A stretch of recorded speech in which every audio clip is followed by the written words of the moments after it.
When we hear the word leadership, our minds often envision someone who is extroverted, assertive, someone who likes to make change and take charge. While these traits do in fact, don't get me wrong, make up a leader, they only represent a tiny fraction of what a leader could be. Hi, my name is Autumn Jip. I'm in grade 11 from Spurwink Community High School, and today I intend to recognize and share with you the different kinds of leaderships that we all have within us. Before joining the Leadership Academy, I like to imagine leadership as a cookie. Now for me, this cookie wasn't any ordinary cookie you may find.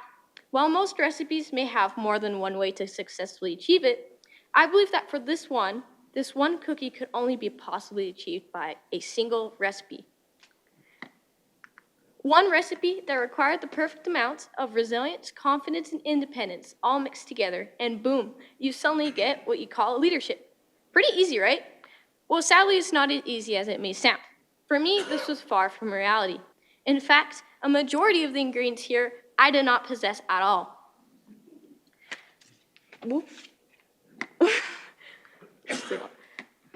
So whenever I attempted leadership, I felt as if my version looked nothing like this at all, and instead looked a lot more like this. A messed up, burnt version of leadership that literally had no resemblance to the correct cookie of this term. So you may be asking, does that make people who don't have these traits not leaders? Do they not have what it takes to be one? Do they need to change themselves to become one? From what I once thought was a yes, I came to realize that with the help of the Academy, the answer to this is actually a no. People do actually have the potential to become leaders, even if it may not seem like it.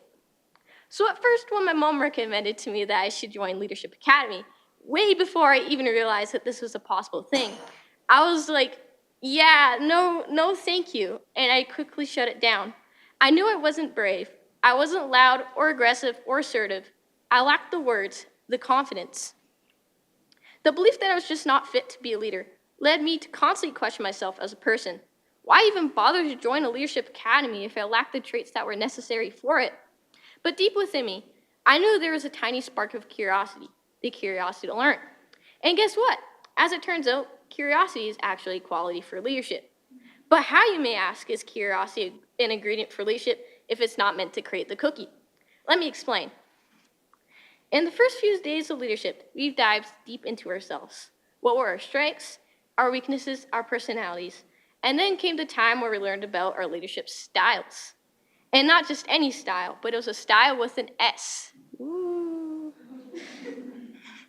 The very first moment when I heard that S, I was just blown away with the idea that there were actually different types of leadership. That meant that there are different types of cookies. That leadership doesn't always have to be something seen by an entire group, but it can be quiet and behind the scenes. In school, I think a great example of this for me is backstage drama. And from where I once thought I was just not a leader because I did everything backstage and away from a crowd, things that I considered to be not even remotely close to being considered the expected role of leadership, I began to notice that even backstage has its things to do with this term. We would quietly support the show, ensuring everything runs smoothly from behind, basically helping people achieve their best through quiet encouragement. You see, these things in one way or another still fall under some variation of leadership. It's just that it's shown in another way. This realization has led me to see that this cookie is so much more than being one thing, but multiple. Multiple cookies of many different shapes and sizes with their own ingredients for leadership. So while someone may fail the classic cookie like me, some of us may thrive in other versions that rely on other traits like curiosity. Through the activities I've done, I've also learned that leadership isn't something you just automatically have, but that it takes time to develop and grow. I think what happens to so many of us when we hear this term leadership is that we become surrounded by this fear and doubt that we're just not leaders. But what so many of us forget to see, including me, is that this one cookie is only just one possible recipe for this term.